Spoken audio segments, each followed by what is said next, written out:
Yashodanandana Jana Yashodanandana Jana Yashodanandana Jana Yamuna Tira Vanachari Yamuna Tira Vanachari Jayorada Madhava Kunjabihari Jayorada Madhava Jaya Prabhupada Jaya Prabhupada Jaya Prabhupada Srila Prabhupada Prabhupada Om Namo Bhagavate Vasudevaya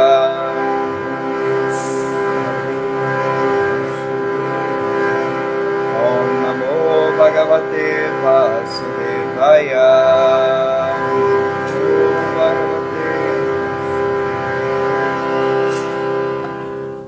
Hare Krishna, muito boa noite a todos, aos aqui presentes. Nós temos aqui uns amigos, temos o Guru Krishnadas e temos o Breno. Manda aí um alô pra galera. Hare Krishna. Temos também amigos aqui no Instagram, temos a Bhaktida, Hare Krishna Bhaktida, dizendo aqui que está saudosa em estar aqui conosco. Também estamos com saudades. Olha só, temos aqui a Cristina Xavier e temos o Sanatana Dharma também, Hare Krishna Sanatana Dharma. Temos o Pietro, Hare Krishna Pietro, acho que não nos conhecemos. Se pudesse apresentar, seria muito legal para a gente saber quem você é. Temos aqui o Sanatana Dharma, Hare Krishna, meu querido irmão, estou com muitas saudades. Então hoje finalmente nós iremos finalizar, espero que consigamos finalizar a introdução da Bhagavad Gita. Vem mais para cá, mais pertinho. O pessoal está um pouco distante aqui, vamos se aproximar, né? Então estamos lendo a Bhagavad Gita como ela é, ou o Bhagavad Gita como ele é, estamos lendo a tradução, a introdução dada por sua divina graça Srila Prabhupada Ki Jai. Então, só para a gente se situar, Prabhupada está falando aqui uma sequência de versos de outras literaturas que falam sobre a Bhagavad Gita, né? Aí ontem a gente finalizou com esse verso aqui bem bonito, que disse o seguinte: alguém pode ficar limpo tomando um banho diário, mas se ao menos uma vez ele toma um banho na água do sagrado Ganges do Bhagavad Gita, para ele a sujeira da vida material extingue-se por completo. Interessante, né? Aí o verso que ele vai falar hoje é do Gita Mahatmya. É uma sequência, né? Ele falou o 3, o 4 e agora ele vai falar o verso 5 dessa literatura chamada Gita Mahatmya, que diz o seguinte: se aquele que bebe a água do Ganges obtém a salvação, então o que se dizer daquele que bebe o néctar do Bhagavad Gita? O Bhagavad Gita é o néctar mais refinado do Mahabharata e é falado pelo próprio Sr. Krishna, o Vishnu original. O Bhagavad Gita provém da boca da Suprema Personalidade de Deus. E afirma-se que o Ganges emana dos pés de lótus do Senhor. É óbvio que não há diferença entre a boca e os pés de lótus do Senhor Supremo. Porém, através de um estudo imparcial, podemos ver que o Bhagavad Gita é até mesmo mais importante que a água do Ganges. Interessantíssimo, né? Então a gente sempre ouve dizer que se banhar no rio Ganges é algo muito purificatório, porém, está dito aqui, Prabhupada está confirmando que tomar banho digamos assim, no Ganges da Bhagavad Gita é mais elevado, é mais avançado. Apareceu aqui uma galera muito legal, só dar mais um alô. Aqui temos a Carla Nashira, a Fernanda também, Hare Krishna. Fernanda estava aqui conosco ontem, está aqui novamente. Temos a Maria Cristina, que eu já falei, e a Vishaka, que é Vrajagopi, também está aqui conosco. Então, continuando aqui ó, temos a Rachele, não sei se é assim que se pronuncia. Hare Krishna. Então, o rio Ganges, ele é um rio, como nós sabemos, muito sagrado, e o rio Ganges ele tem uma história interessante, né? Porque a gente sabe que o rio Ganges é uma personalidade chamada de Ganga, né? Ganga Mata, né? A mãe Ganges. E a história de como o Ganges ele desce aqui na Terra é bastante interessante, porque a gente sabe, né, que Ganga ela não tinha interesse, né, de desaguar o seu rio aqui nesse planeta, porque sabia que aqui estava começando a entrar uma influência muito forte do que a gente chama de uma energia assim dos ímpios, né? Uma energia muito pesada. Para quem já leu o Grande Bharata de Acharya sabe muito bem, né? Como é que funciona essa parte. Então Ganga ficou bastante pesarosa de desaguar o seu rio aqui no mundo material, aqui no planeta Terra, mas ela foi porque assim, o motivo, né? Ela disse que o motivo é porque muitas pessoas de má índole iriam se banhar no rio Ganges e ela ia acabar sendo, não ela sendo poluída, né, mas o rio Ganges iria se poluir. Porém, houve um argumento que fez com que a mãe Ganga realmente descesse, né, com o seu rio aqui para a Terra, que foi quando disseram que os grandes sábios, os grandes Vaishnavas, os Paramahansas, os devotos avançados também iriam se banhar nesse rio. Então, por conta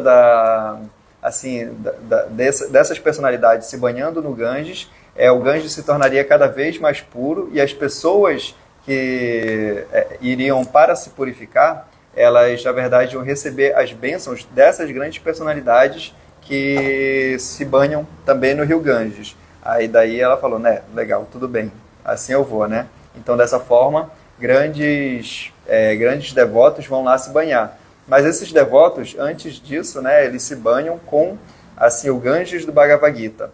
Então, assim, Prabhupada diz, né, que é mais importante a gente ler a Bhagavad Gita do que se banhar no Ganges. Aí aqui, Prabhupada vai falar sobre o 6º verso do Gita Mahatmya, que é o seguinte: esta Gita Upanishad, o Bhagavad Gita, a essência de todas as Upanishads, é tal qual uma vaca. E o Senhor Krishna, que é famoso como vaqueirinho, está ordenhando esta vaca. Arjuna é como um bezerro. E os estudiosos, eruditos e devotos puros, e aos estudiosos, eruditos e devotos puros se recomenda beber o leite nectário do Bhagavad Gita. Interessante, né, essa analogia. Faz um tempo que eu li aqui a introdução da Bhagavad Gita e não me lembrava desse verso. Bastante interessante, né? Então, Krishna, ele é o vaqueirinho que está ordenhando a vaca. Arjuna é como um bezerro. E assim nós, né, se é que nós somos esses estudiosos e devotos, se recomenda beber o leite nectário do Bhagavad Gita. E o último verso do Gita Mahatmya diz o seguinte: hoje em dia, as pessoas estão muito... na verdade, isso daqui não é a tradução. Prabhupada não colocou aqui a tradução, mas ele diz o seguinte: hoje em dia, as pessoas estão muito desejosas em ter uma escritura, um Deus, uma religião e uma ocupação. Portanto, Ekam Shastram Devaki Putragitam, que haja uma única escritura. Uma escritura que sirva para o mundo todo, o Bhagavad Gita. Que haja um só Deus para o mundo inteiro, Shri Krishna. E um hino, um mantra, uma oração, o canto de seu nome. Hare Krishna, Krishna Krishna, Hare Hare, Hare Rama, Rama Rama, Hare Hare. E que haja apenas uma atividade, o serviço à suprema personalidade de Deus. Essa é a tradução do Gita Mahatmya, o verso de número 7. Então, a Bhagavad Gita, ela se mostra com uma escritura diferente, né? Ela é uma escritura diferenciada, porque a Bhagavad Gita, assim como o Srimad Bhagavatam, tem um termo em sânscrito que se chama amala, né? A gente estava até falando sobre isso hoje. Amala significa imaculado, porque, como a gente sabe, aqui na era de Kali Yuga, nós precisamos seguir, né? Todo espiritualista, independente de religião, precisa seguir 4 princípios para poder manter a sua prática espiritual pura, né? Que é não se intoxicar, não comer nem carne, nem peixes, nem ovos, não jogar jogos de azar e não se envolver com promiscuidade. Então, cada era, assim, né, nós temos 4 eras, como nós sabemos, cada era, um desses princípios, ele é arruinado, assim, ele é quebrado, e é muito difícil conseguir não se envolver com esses princípios, né, com essa quebra, na verdade, do princípio.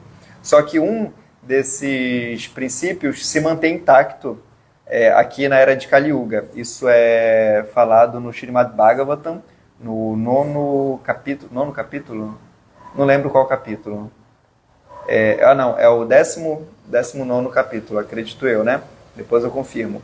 Mas Maharaj Parikshit, que é o neto de Arjuna, quando ele se torna imperador do mundo, né, o imperador da Terra, ele observa esse momento, né? Bem legal essa parte do texto, onde ele mostra, né, que existe apenas um dos pilares que vai se manter na era de Kali Yuga. E o pilar é justamente a veracidade. E esse pilar ele se mantém por conta de livros como a Bhagavad Gita e o Srimad Bhagavatam. Por isso que nessa era de Kali Yuga é muito difícil a gente realmente assim, se entregar, né, se render às literaturas, né, que a gente conhece, porque a gente não sabe a fonte. E a Bhagavad Gita, ela tem uma fonte bem interessante, porque assim, todos os livros que são escritos por pessoas, assim como nós, né, eles têm um problema, é que nós temos 4 tipos de defeitos naturais, né? E quais são esses defeitos naturais? Vamos lembrar. Vai lá, Guru Krishna, fala um. Tendência a mentir. Isso, tendência a enganar, né, os outros. Ignorância?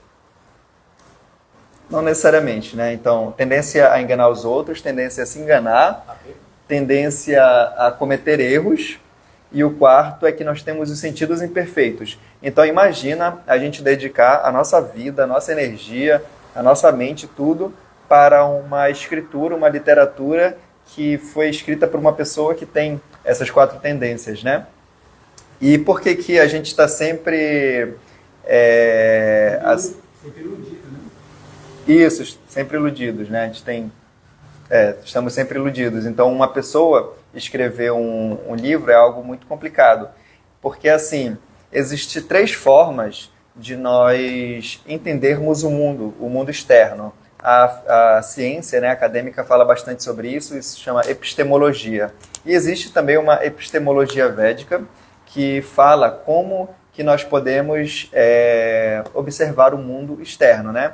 E são 3 maneiras. A primeira é através de pratyaksha, que academicamente falando a gente conhece como empirismo. Isso, exatamente. É através dos sentidos que nós vamos observar o mundo, né? Mas imagina acreditar assim, nos nossos sentidos para poder ter conhecimento pleno do mundo, né? Não vai dar certo. Imagina se uma pessoa daltônica, assim, ela não sabe que é daltônica, ela vai tentar assim, observar o mundo, né, como ele é, mas ela vê, né, tem uma distorção na sua visão e vai fazer com que ela tenha uma visão diferente, né? Mas aí uma coisa que eu sempre me pergunto, né? E se os daltônicos um dia se tornarem a maioria da população no mundo, né? Quem é que vai estar certo? Será se a gente só acha que nós somos certos porque nós somos maioria, né? Mas e se os daltônicos, né, se tornam maioria? Como a gente sabe também, existia uma época do mundo em que era proibido ser canhoto, né? A pessoa ela era obrigada a aprender a escrever com a mão direita. E imagina, né, se os canhotos se tornam maioria, né? Quem que vai... Imagina, né? Eu até assisti um comercial bem interessante que mostrava, assim, um mundo onde todas as pessoas... Assim, a maioria das pessoas tinham algum tipo de deficiência e tinha uma pessoa, assim, com visão, entre aspas, normal, né? E ela entrava numa biblioteca e todos os livros estavam em braille. Tava tudo, era toda a acessibilidade, né, para as pessoas que têm a deficiência, né? E a pessoa ela tinha essa dificuldade, né, porque ela não conseguia interagir com o mundo. Então, da mesma forma, a gente tem essa dificuldade com os nossos sentidos. Os nossos sentidos eles são muito limitados, né? E o segundo nível da nossa epistemologia védica se chama Anumana. Anu significa seguir e mana significa mente. Assim, a gente conhece essa palavra, né? Então, Anumana significa seguir a mente, tecnicamente chamado na academia, né, de racionalismo. Então, a gente vai acreditar que, através do nosso intelecto, a gente vai conseguir observar o mundo externo. Mas aí a gente tem mais um problema, né? Como é que a gente vai ter capacidade de racionalizar assim, o mundo externo, sendo que a gente não conhece ele de forma plena, né? A Léo Belo está pedindo aqui como que se escreve. Eu vou escrever aqui. Pratyaksha. Pratyaksha, Anumana. E o terceiro é mais fácil, né?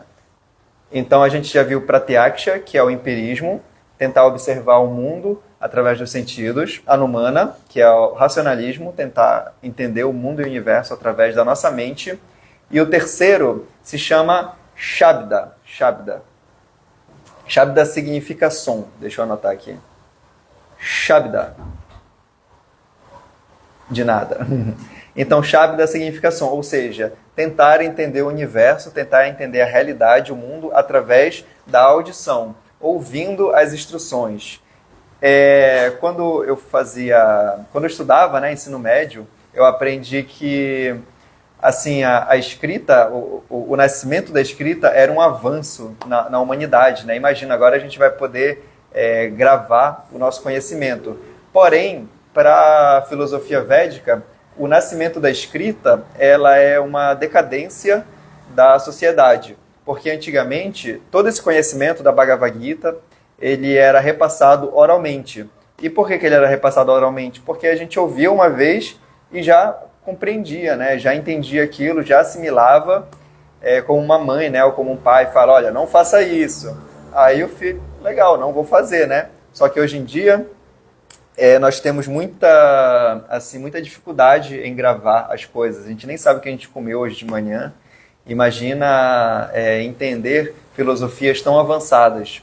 Inclusive, a gente percebe que a gente está sempre terceirizando assim, quem nós somos, né? Primeiramente, a gente terceiriza o nosso corpo, né? A gente precisa de objetos postiços, né? Unha postiça, assim, infelizmente, né? Principalmente no caso das mulheres, tem cílios postiços, tem peruca, tem uma série de coisas, né? Maquiagem, os homens também precisam, né? De acessórios e adereços. A nossa mente, ela é terceirizada, como eu falei, né? A gente não tem mais capacidade de memorizar as coisas, então a gente terceiriza através de livros, né? A gente precisa terceirizar a nossa mente. E agora a gente está terceirizando a nossa inteligência, né? Através da inteligência artificial. Hoje em dia a gente não precisa mais pensar, né? A gente só vai lá no ChatGPT, coloca lá, né? Hoje eu vou dar uma aula sobre a introdução da Bhagavad Gita. Aí você bota o texto, aí coloca assim, me descreva 10 tópicos que eu possa falar sobre esses temas baseado na própria literatura da Bhagavad Gita. Aí ele vai dar tudo lá perfeitamente, assim, não precisa mais pensar, né? Aí você pega tudo aquilo e pode até falar, escreva isso num poema lírico com 20 frases, sendo que cada uma começa com uma letra. Tipo assim, a gente não precisa mais pensar, né? Até escrever um livro. Hoje em dia é só botar assim no ChatGPT, né? Eu quero falar sobre isso, escreva 10 páginas. Até o TCC de falar. Tem gente que faz TCC. Hoje em dia existem dispositivos para identificar quais são os trabalhos feitos através do ChatGPT, né? Então imagina, a gente terceirizou nosso corpo, a gente terceirizou nossa mente, agora a gente está terceirizando até a nossa inteligência. Então a Bhagavad Gita, ela assim, só para finalizar a questão de Shabda, né? Shabda, som, é quando a gente ouve assim, informações sobre a realidade através da audição de uma pessoa que realmente conhece plenamente a filosofia da Bhagavad Gita, né? Que é o mestre espiritual. Então, quando a gente tem conhecimento dessas informações, aí sim a gente vai poder ter uma certeza de que a gente tem um conhecimento verdadeiro, um conhecimento fidedigno. Como, por exemplo, na Bhagavad Gita, Krishna diz que ele tem um planeta muito distante, né, que fica no mundo espiritual. Como é que a gente vai conseguir comprovar isso através dos nossos sentidos ou através da nossa mente? Não existe essa possibilidade. Assim, a gente realmente não vai conseguir tentar racionalizar ou tentar experimentar isso, né? Então, a gente precisa confiar que a Bhagavad Gita, né, do que Krishna está falando. E por que a gente confia em Krishna? Porque ele nos dá essa filosofia, e essa filosofia ela se chama... tem um termo técnico em sânscrito, que são as filosofias... deixa eu ver se eu lembro... Apaurucheya, exatamente. Existe esse termo em sânscrito chamado Apaurucheya, que são as literaturas que não vêm de uma fonte assim duvidosa, né? Que não vêm de uma fonte humana. Então, Krishna, ele é a suprema personalidade de Deus e ele é a pessoa mais inteligente que existe, né? Então, ele faz toda a estrutura da Bhagavad Gita de uma forma perfeita. E quem já leu a Bhagavad Gita percebe que não é um livro comum, não é um livro que a gente possa ler e, assim, somente numa leitura, ou duas, em três, a gente vai compreender perfeitamente. Não, a gente precisa ler a Bhagavad Gita muitas e muitas vezes, e mesmo assim, a gente sempre vai aprender coisas novas, né? Vou dar só um exemplo, assim, um dos pontos que eu mais achei fantástico quando eu li a Bhagavad Gita pela primeira vez. Porque, assim, aqui no Ocidente, né, a gente sempre ouve falar do bem e do mal, né? A gente já tem assim um filtro, né? Ou uma coisa é boa ou ela é uma coisa má, né? Só que a gente, quando vai crescendo, né? Isso eu tinha uns 17, 18 anos, a gente vai crescendo e a gente vai percebendo que a bondade, ela, assim, pessoas boas, assim, geralmente tem uma coisa também que não é tão ética, não é tão moral, e mesmo pessoas ruins têm umas coisas que também são boas, né? Como, por exemplo, um exemplo muito grotesco, né? Tipo Hitler, obviamente, né? Um demônio, né? Tudo mais, era uma pessoa horrível, mas ele era vegetariano, né? Ele se preocupava com a causa animal, assim. Tipo assim, é um absurdo, né? Parece que não casa essa situação. E a gente vê também exemplos de pessoas que foram muito boas, que fizeram coisas incríveis, mas quando a gente vai pesquisar a vida delas, né, tem lá um caso estranho de alguma coisa, né? Como, por exemplo, Charlie Chaplin, né? Que foi um gênio, assim, uma pessoa fantástica, fez filmes incríveis, eu acho que mais de 100 filmes, mas que, enfim, né? Também tem assim, uma história obscura, né? Uma história aí bem trágica, bem ruim. Então a gente percebe que o bem e o mal tem as suas nuances, né? Entre o branco e o preto tem uma coisa cinza assim no meio. E a Bhagavad Gita fala sobre os 3 modos da natureza material, que foi assim uma das coisas que eu mais fiquei impressionado, porque é uma coisa simples de entender, mas ao mesmo tempo é extremamente completa, e você percebe que não precisa colocar e nem tirar nada assim dessa filosofia. É uma filosofia atemporal. Então a gente sabe, né, que tem o modo da ignorância, o modo da paixão e o modo da bondade. Então não é que uma coisa seja ruim, assim, uma pessoa seja má ou uma pessoa seja boa, mas na verdade ou ela está no nível de maior ignorância, no nível de Tamaguna, e essa pessoa ela precisa ser iluminada, né, com Sattva-guna, passando por Raja-guna. E essa questão, né? Então a Bhagavad Gita, ela vai trazer essa filosofia que é extremamente prática e extremamente avançada. Tem um exemplo de uma pessoa, né, que queria conhecer a Bhagavad Gita, só que ela era analfabeta. E aí, como é que faz? Aí dá problema, né? Então, o mestre espiritual dessa pessoa pediu para ela ler a Bhagavad Gita, só que ela não sabia ler.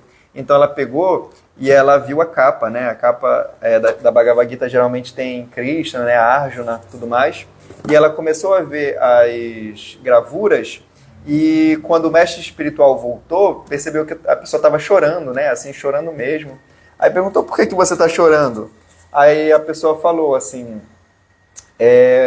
eu não sei ler, mas vendo essas gravuras, eu vejo aqui que esse guerreiro, né, que era o Arjuna, ele está devotado a Krishna, enfim, foi contando toda a Bhagavad Gita, assim. Então, até essa pessoa teve a compreensão, né? E até mesmo na nossa linha de sucessão discipular, tem vários mestres espirituais que são analfabetos mesmo, e são mestres espirituais de grandes gênios, assim, grandes intelectuais, né? Então, é algo muito, muito interessante da Bhagavad Gita. Enquanto que outros livros, não, você precisa ler várias coisas para poder entender. Tem até um livro de um cara chamado Friedrich Nietzsche, ele tem um livro chamado Para Além do Bem e do Mal. Antes de conhecer o movimento Hare Krishna, eu tinha muito interesse em ler esse livro. E eu tentei várias vezes e nunca entendi nada, assim. Tem outros livros dele que dá para entender uma coisa ou outra, mas mesmo assim são difíceis, né? Tipo, Assim Falou Zaratustra, né? Que dá para perceber que ele pegou muita coisa da Índia. E eu achava esse título muito legal, né? Para Além do Bem e do Mal. Eu queria entender uma coisa nesse sentido. Mas eu tentava ler, eu não conseguia passar da 7ª página, era muito difícil.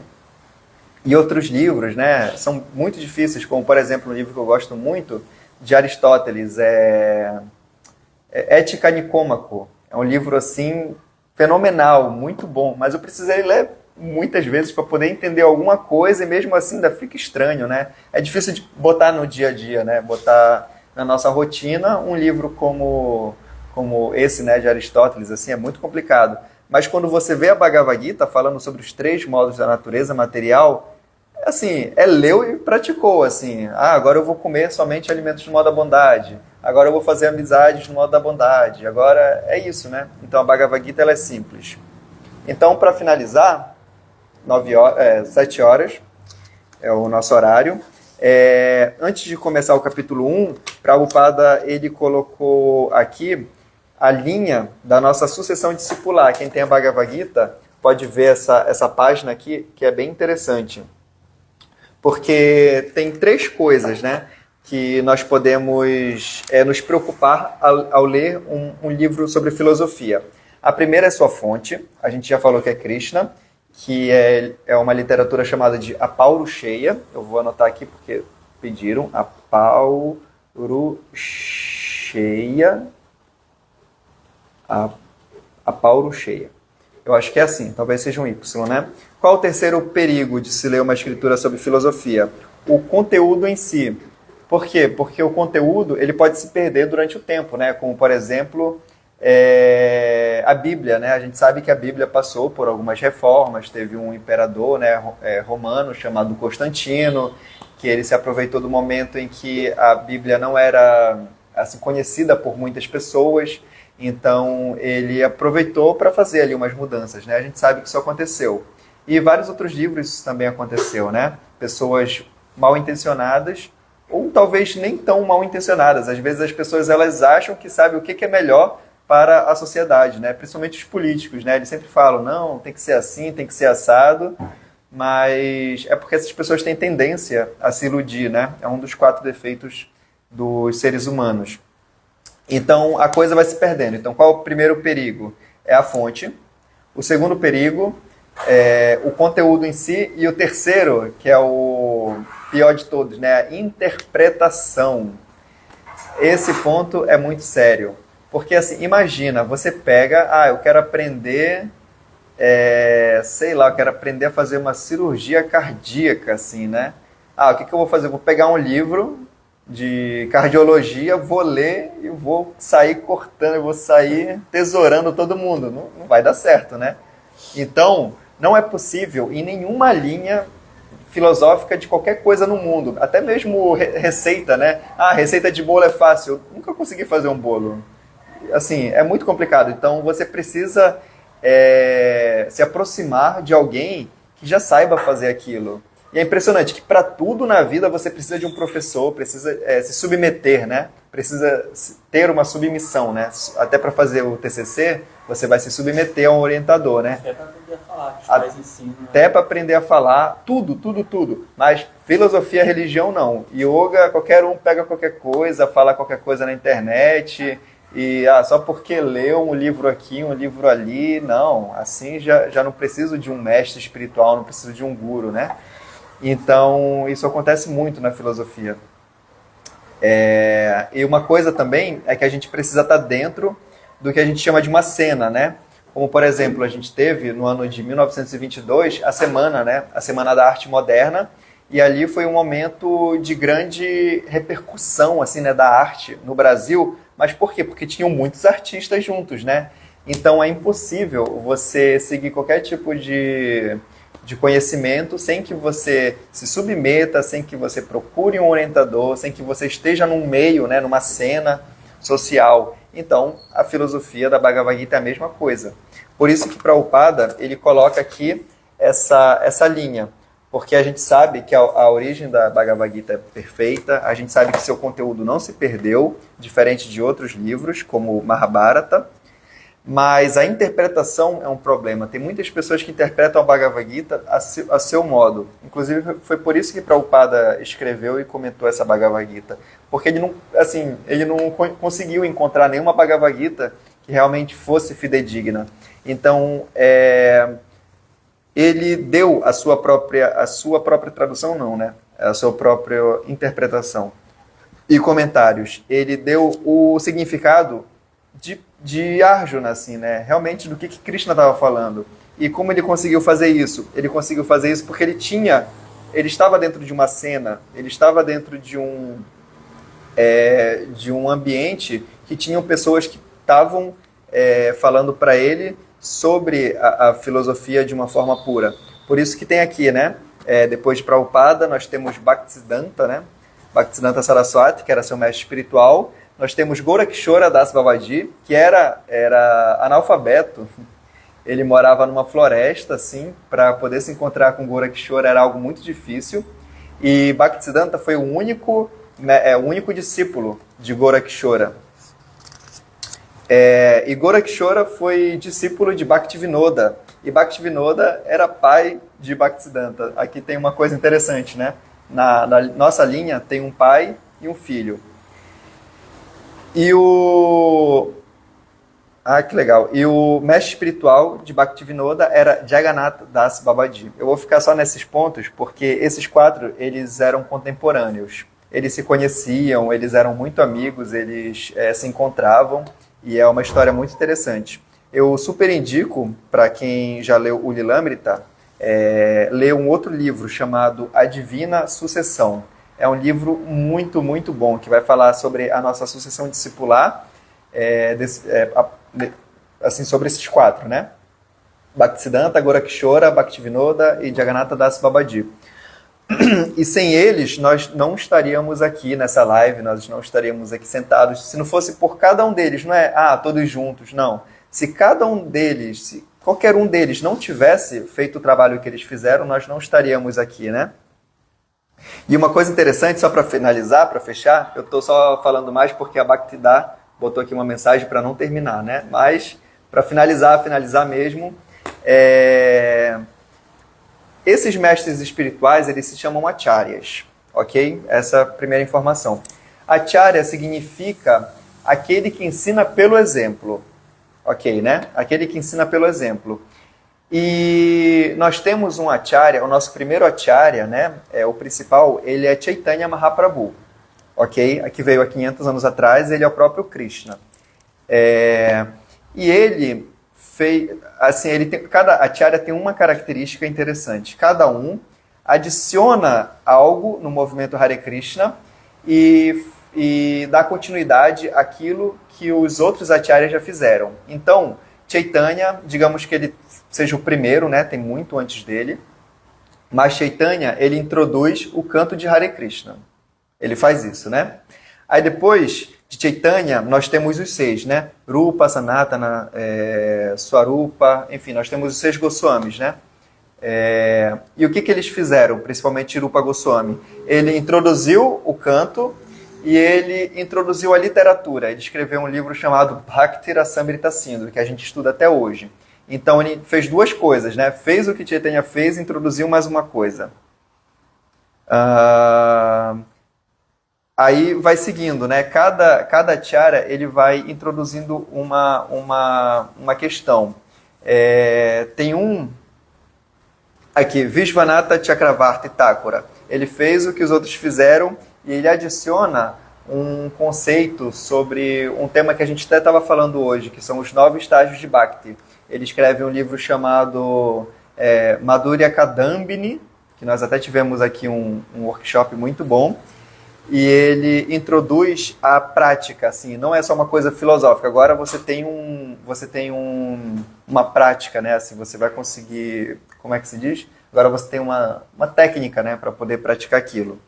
Aí, Bhaktivinoda, o que Bhaktivinoda faz?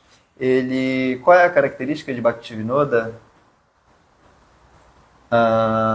Sim, ele começa a tirar o movimento Hare Krishna, assim, da sua, digamos assim, da sua incógnita, né? O movimento estava incógnito, ele estava bem escondido, ninguém sabia o que era o movimento, e Bhaktivinoda faz isso. Ele retoma o movimento Hare Krishna e ele também acaba com 13 linhas da filosofia Hare Krishna que estava deturpando assim, o movimento Hare Krishna, né? Principalmente os Sahadyas, como a gente conhece.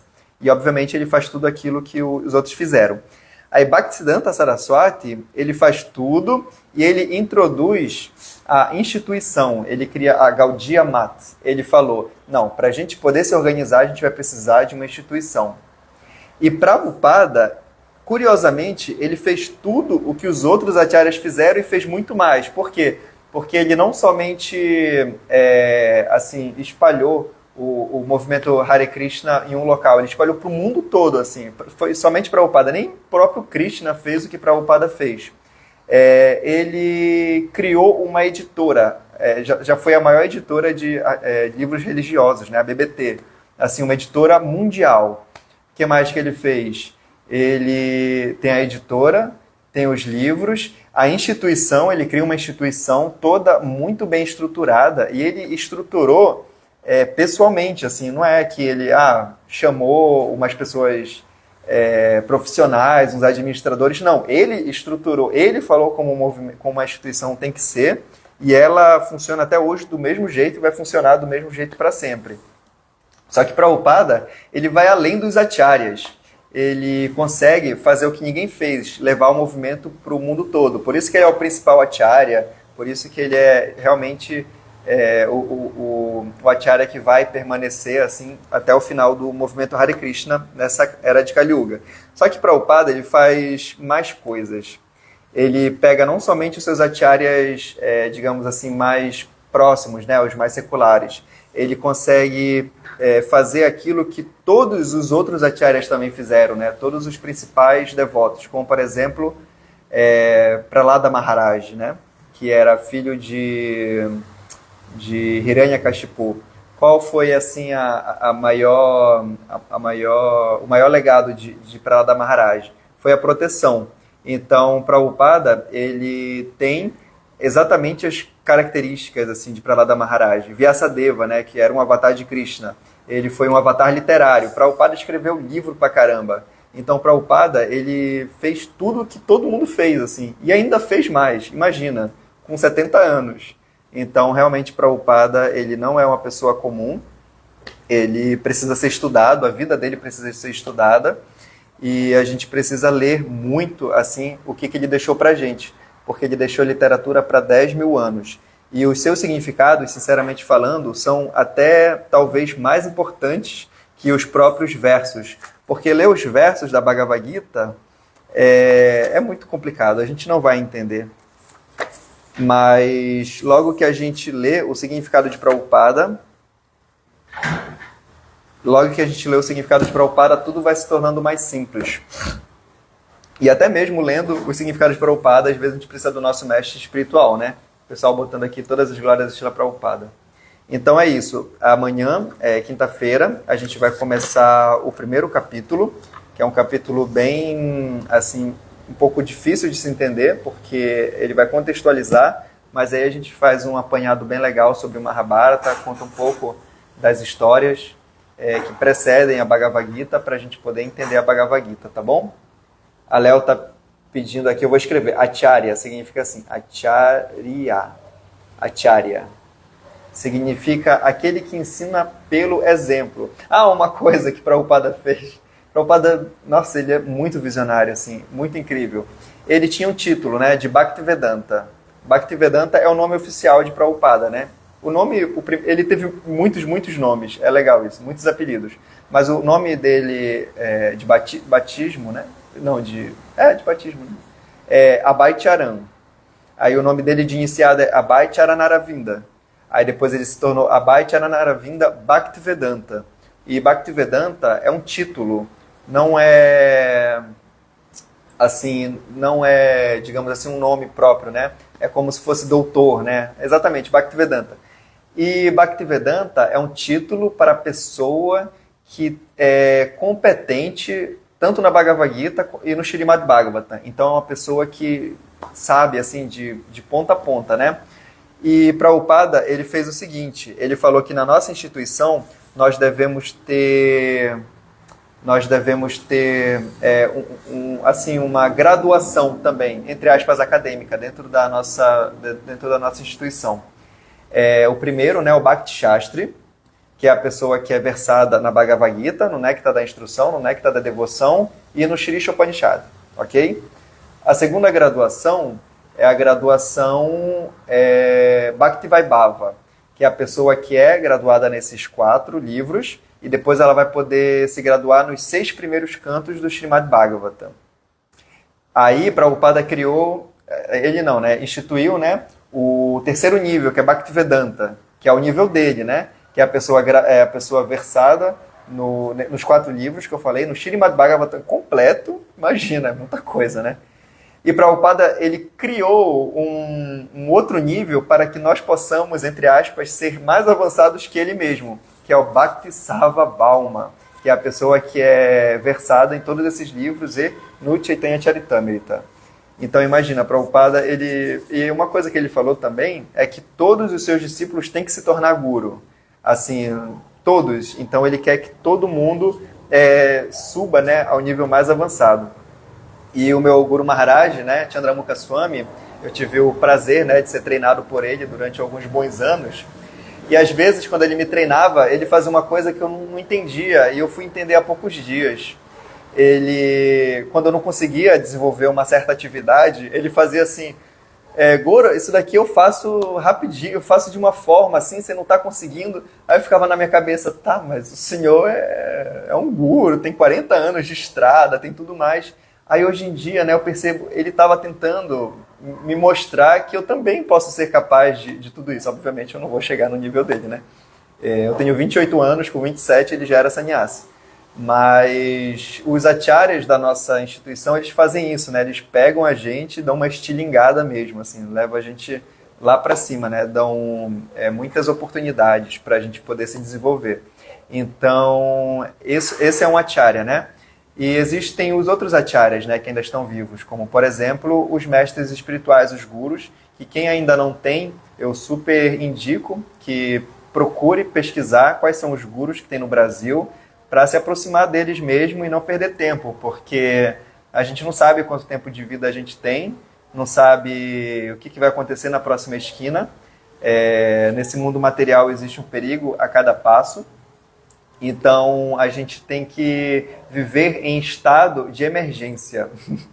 Sempre em estado de emergência, sempre pensando, tudo pode acontecer. E a gente pode cair também, né? Não é que uma coisa assim, eu já conheço Krishna, já frequento o templo e não sei o que, não sei o que. Não, é muito rápido e é assim, de um dia para o outro, tudo pode se perder. Então, a gente tem que estar sempre nesse estágio de emergência. Não, é hoje, é agora. E é nesse instante e eu não vou descansar enquanto eu não avançar, enquanto eu não estiver num lugar seguro. E qual é a melhor forma de nós avançarmos? Ajudando as outras pessoas a avançar. Krishna fala isso num dos últimos versos da Bhagavad Gita. Ele fala, não existe ninguém mais querido para mim do que aquele que narra essa conversa que nós tivemos, ó Arjuna.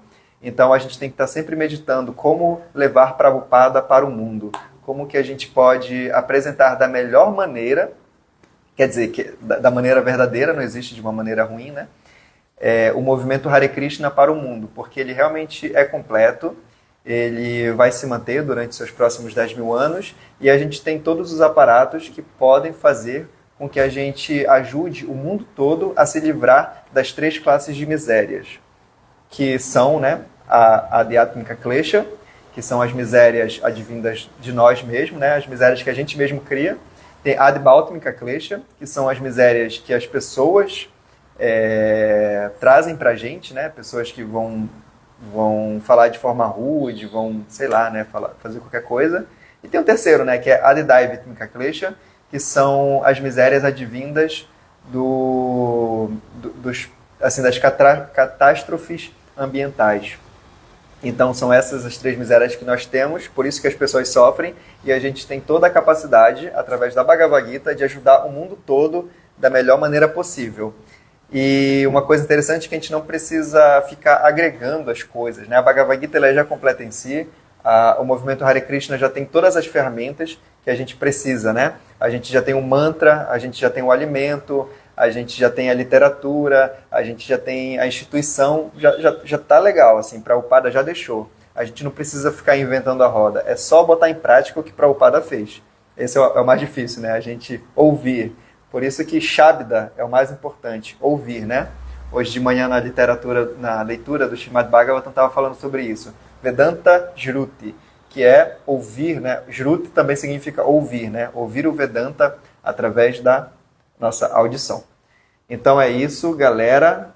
Eu vou dar mais um alô aqui para os meus amigos. Temos a Larissa Silva, Hare Krishna Larissa.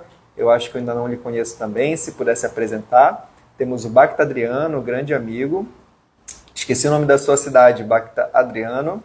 A Bhaktida, que está aqui conosco desde o início. Nós temos Prana Krishna Das, Hare Krishna Prana Krishna Das, minhas reverências. Temos a Maria Cristina, que também está aqui desde o início.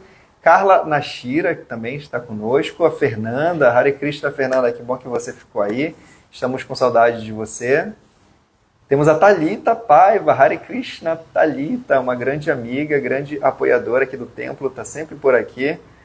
Uma pessoa muito legal, uma pessoa inteligente, uma pessoa equânime, está sempre tranquila, sempre falando de uma forma assim pacífica, e é uma pessoa bem legal. Temos a Crisela Santos e o nosso querido Jagannatha Mishra. Jagannatha, o pessoal já veio aqui, tá? Você sabe do que eu estou falando, já foi feito o serviço. É isso aí, galera. Amanhã, 4h30 da manhã, nós estaremos aqui no Mangalarati. E às 6h30, vamos continuar a leitura da Bhagavad Gita, tá? A gente vai começar o primeiro capítulo e vamos fazer uma introdução bem legal do que é a Bhagavad Gita, o que é o Mahabharata, quem é Arjuna, quem que é Dhritarashtra. E super indico vocês a trazerem um caderninho amanhã, tá? Caderno e caneta, que a gente vai fazer uma árvore genealógica para entender o Mahabharata. Então é isso, meus amigos e minhas amigas. Muito obrigado por ficarem aí com a gente. É um prazer inenarrável estar na companhia de vocês, tá bom? Também agradecer aqui ao Guru Krishna. Manda um alô aí pra galera, Guru Krishna. Temos aqui o Breno também. Eles chegaram bem cedo hoje, estão aqui o dia todo. Se vocês, quando vocês vierem aqui no templo, vocês vão ver, a gente deu uma repaginada assim no jardim, demos um grau, né? Na verdade eles, né? Eu só fiquei olhando. Então a gente foi comprar flores, né? Para deixar tudo muito colorido. Queria achar uns beijinhos, né? Empate, sampate, só que a gente não achou aqui próximo. Vamos ter que ir na Cadeg ou aqui numa loja que o Guru Krishna tem um amigo aqui próximo em São Conrado. E quem tiver também interesse em nos ajudar aqui, trabalhar aqui com a gente, é só mandar uma mensagem que a gente sempre tem muito serviço, tá bom? Então hoje o dia foi muito cansativo, eu estou morto, estou muito cansado, a gente carregou bastante peso, principalmente dirigindo a Kombi, né? Então é isso, meus amigos, Hare Krishna, amanhã a gente acorda cedo e durmam cedo para acordar cedo. 7h20, super indico a vocês já começarem a deixar o celular de lado, ler 1 ou 2 versos da Bhagavad Gita para já manter a mente tranquila, faz uma volta de japa antes de dormir, aí durmam cedo e amanhã acordem cedo para ler mais e participar aí do Mangalarati com a gente, tá? Maharaj Purushatraya fala isso.